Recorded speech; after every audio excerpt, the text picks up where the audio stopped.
വെള്ളാപ്പള്ളി മലപ്പുറത്ത് വന്ന് നടത്തിയ പ്രസംഗം, ആ പ്രസംഗത്തിലെ പരാമർശം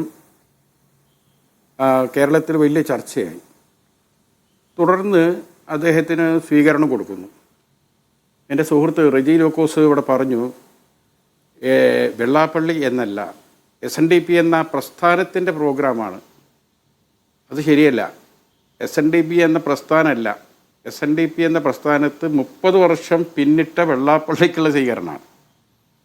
അവിടെ ആ വ്യക്തിയെ ചീത്ത പറയണം എന്നൊന്നും നമ്മളാരും പറയുന്നില്ല. പക്ഷെ വ്യക്തി മലപ്പുറത്ത് നടത്തിയ പ്രസംഗത്തെ ആ വ്യക്തി തന്നെ നിഷേധിച്ചിട്ടില്ല. ആ പ്രസംഗത്തെയാണ് ബഹുമാനപ്പെട്ട പിണറായി വിജയൻ, നമ്മുടെ സംസ്ഥാനത്തിൻ്റെ മുഖ്യമന്ത്രി, അതിനെ വൈറ്റ് വാഷ് ചെയ്തു. എന്താണ് വെള്ളാപ്പള്ളി പറഞ്ഞതെന്നുള്ളത് ഞാൻ ആവർത്തിക്കണ്ടല്ലോ. വേറെ ഒരു രാജ്യത്ത് ചെന്ന പോലെ വീർപ്പ് മുട്ടി ജീവിക്കുകയാണ് ഇവിടെ മലപ്പുറം ജില്ലയിൽ ഈഴവർ. ഇതിന് മുഖ്യമന്ത്രി പറഞ്ഞത് മുസ്ലിങ്ങൾക്കെതിരെ ഒന്നും പറഞ്ഞിട്ടില്ല, ജില്ലക്കെതിരെ പറഞ്ഞിട്ടില്ല. മുസ്ലിം ലീഗ് എന്ന രാഷ്ട്രീയ പാർട്ടിയെക്കുറിച്ച് പറഞ്ഞാൽ അതെങ്ങനെ ഒരു സമുദായത്തിനും ജില്ലക്കെതിരെയാവും? വെള്ളാപ്പള്ളിയുടെ ആ പരാമർശത്തിൽ മുസ്ലിം ലീഗേ ഇല്ല. വേറൊരു രാജ്യം എന്ന് പറഞ്ഞാൽ മലപ്പുറമാണ്. ആ മലപ്പുറത്ത് പാലോളി മുഹമ്മദ് കുട്ടിയും സൈതാലിക്കുട്ടി അടക്കമുള്ളവരൊക്കെ ജീവിക്കുന്ന മലപ്പുറത്തെക്കുറിച്ചാണ് പറഞ്ഞത്. വേറെ ഏതോ രാജ്യത്ത് വന്നതുപോലെ ഈ സ്റ്റേറ്റിലെ ഒരു ജില്ലയെക്കുറിച്ച്. പിന്നെ വീർപ്പ് മുട്ടുന്നു, ആരാൽ വീർപ്പ് മുട്ടുന്നു, ആരെക്കൊണ്ട് വീർപ്പ് മുട്ടുന്നു, വളരെ കൃത്യമല്ലേ. തുടർന്ന് അങ്ങോട്ട് അദ്ദേഹം മുസ്ലിം സ്ത്രീകൾ പ്രസവിച്ചു കൂട്ടുന്നു, അതുകൊണ്ട് ഈഴവ സ്ത്രീകൾ കൂടുതൽ പ്രസവിക്കണം.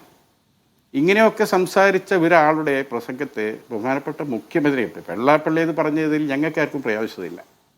ബഹുമാനപ്പെട്ട ഞങ്ങളുടെ നേതാവ് PK കുഞ്ഞാലിക്കുട്ടി സാഹിബ് പറഞ്ഞാൽ വെള്ളാപ്പള്ളിയുടെ ആ പ്രസ്താവനക്ക് ഒരു പൂച്ചക്കുട്ടിയുടെ പിന്തുണ ഈ ജില്ലയിൽ നിന്ന് കിട്ടില്ല.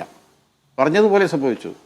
കാരണം ഒരു പിന്തുണയും കിട്ടിയില്ല എന്ന് മാത്രമല്ല, അദ്ദേഹത്തിന് നിലമ്പൂരിൽ സ്വീകരണം ഒരുക്കിയ SNDP യൂണിയൻ്റെ ഭാരവാഹികൾ പോലും അദ്ദേഹത്തെ ന്യായീകരിക്കാൻ വന്നില്ല. ന്യായീകരിക്കാൻ വന്നത് ഒരേയൊരു വ്യക്തിയാണ്, അത് ബഹുമാനപ്പെട്ട മുഖ്യമന്ത്രിയാണ്.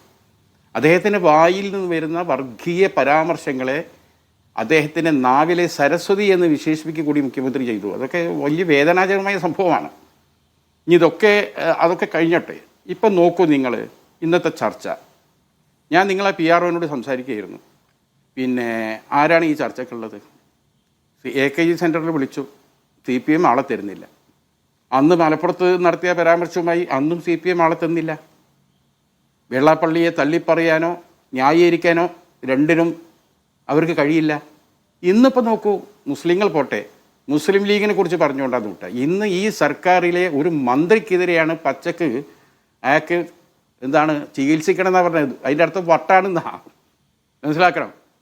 പച്ചക്ക് പറയുന്നു, ഈ ഇടത് ഗവൺമെൻറ്റിലെ ഒരു മന്ത്രിയെ ഭ്രാന്തൻ എന്ന് ദ്വയാർത്ഥം വരുന്ന രീതിയിൽ അദ്ദേഹത്തെ ചികിത്സിപ്പിക്കണം എന്ന് വരെ പറഞ്ഞിട്ടും ഈ ക്യാബിനറ്റിലെ ഒരു മന്ത്രിയെ ന്യായീകരിക്കാൻ ഒരു CPM പ്രതിനിധി AKG സെൻറ്റർ അയക്കുന്നില്ല.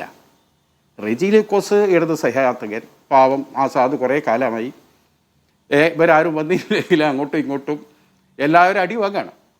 ഞാൻ അദ്ദേഹത്തെ സംബന്ധിച്ചിടത്തോളം ഞാൻ അദ്ദേഹത്തെ പഴി പറയില്ല.